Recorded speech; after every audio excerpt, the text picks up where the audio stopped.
bertemu kembali dengan saya, Magdalena Siburian.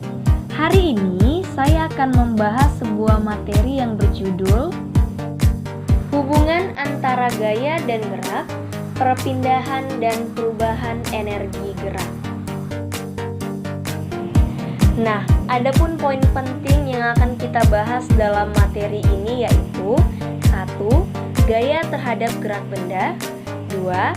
Faktor-faktor yang mempengaruhi gerak benda, dan yang ketiga, alat-alat yang memanfaatkan pengaruh gaya terhadap gerak benda. Seperti apa ya itu semua? Berikut penjelasannya. Kita masuk kepada poin yang pertama yaitu gaya terhadap gerak benda. Gaya adalah dorongan atau tarikan yang dapat menyebabkan benda bergerak. Nah, adapun pengaruh gaya terhadap benda antara lain sebagai berikut. A. Menggerakkan benda. Contohnya yaitu menendang bola. Ketika kita menendang bola, maka bola akan menggelinding atau melayang. Nah, dengan kata lain, bola menjadi bergerak. B. Merubah arah benda. Contohnya yaitu mengendarai mobil. Mobil dapat berbelok ke kanan, ke kiri, ke depan, ke belakang sesuai dengan keinginan pengemudi. C. Mengubah bentuk benda. Contohnya yaitu bermain plastisin.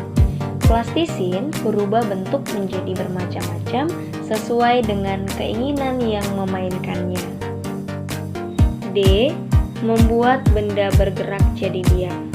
Contohnya yaitu menangkap bola. Bola yang awalnya bergerak menjadi diam karena ditangkap. E. Menambah kecepatan gerak benda. Contohnya yaitu mobil yang digas. Maka kecepatan mobil akan semakin bertambah. 2. Faktor-faktor yang mempengaruhi gerak benda. Adapun beberapa faktor yang mempengaruhi gerak benda yakni sebagai berikut. A. Bentuk benda. Benda memiliki bentuk yang beraneka ragam. Ada yang berbentuk segitiga, segi enam, segi empat, kotak, lingkaran, dan lain-lain. Dengan bentuk benda yang berbeda dapat mempengaruhi gerak benda. Nah, contohnya dapat kita lihat pada gambar yang ada. Bentuk benda seperti lingkaran mampu bergerak lebih cepat di bidang miring daripada segi 6, segi 4, dan segi 3. Karena benda yang berbentuk segi 6, segi 4, dan segi 3 memiliki sudut, sedangkan benda yang berbentuk lingkaran tidak memiliki sudut. B. Berat benda. Benda juga memiliki berat yang berbeda. Ada yang ringan dan ada yang berat. Nah, setiap ukuran akan berpengaruh terhadap gerak benda. Semakin berat benda, maka semakin cepat benda itu jatuh.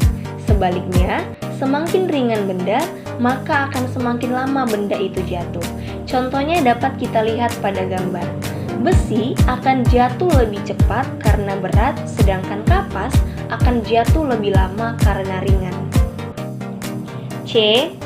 Luas permukaan benda. Semakin luas permukaan suatu benda, maka akan semakin lambat gerak jatuh benda. Sebaliknya, jika luas permukaan benda sempit, maka gerak jatuh benda akan semakin cepat.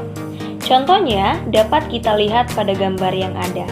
Kayu yang permukaannya sempit akan jatuh lebih cepat daripada triplek yang permukaannya luas.